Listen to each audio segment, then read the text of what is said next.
I don't know what the fuss is. It's very clear. It's all Obama's fault. One drop of honey makes a world of difference. One drop of honey makes learning sweet.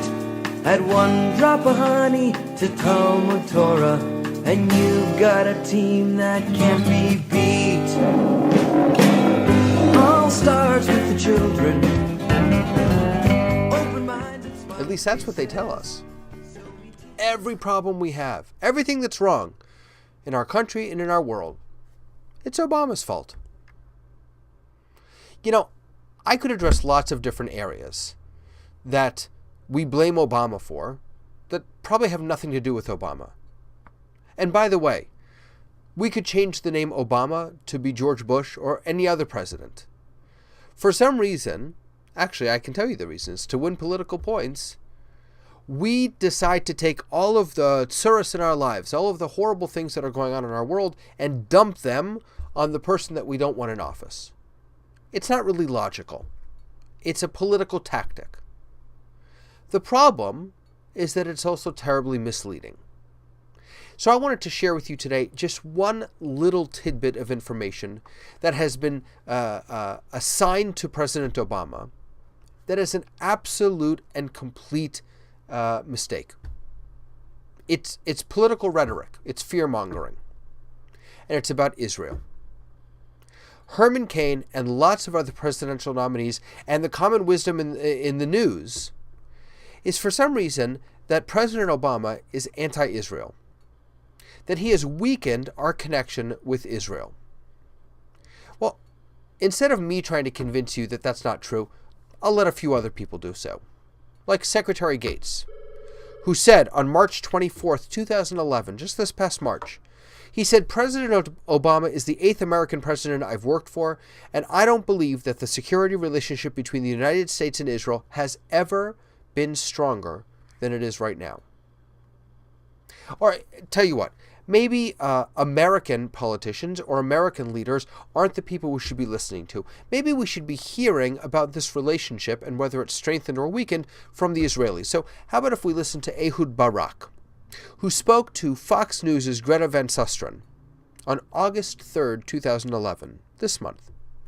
He said, our countries are good friends, and I'm the Minister of Defense. I can tell you, I can hardly remember a better period of support, American support, and backing and cooperation and similar strategic understanding of events around us than what we have right now.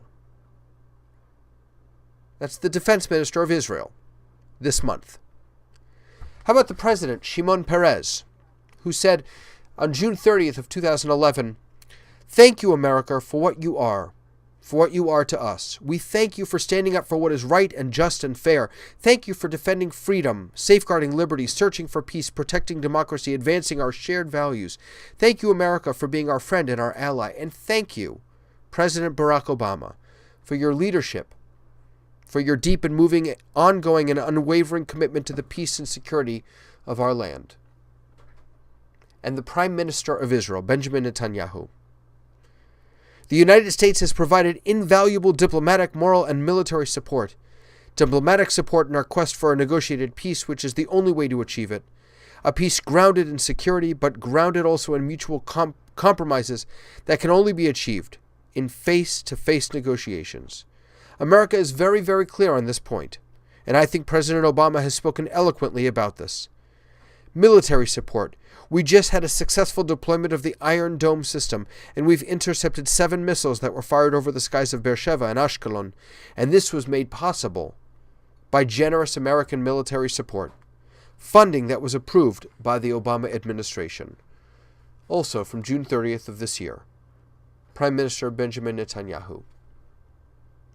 You know, let's talk specifically for a moment about the accusations that President Obama, in his May 19th State Department address, when he said that Israel's negotiations with Palestinians should take place along 1967 lines with mutually agreed upon swaps.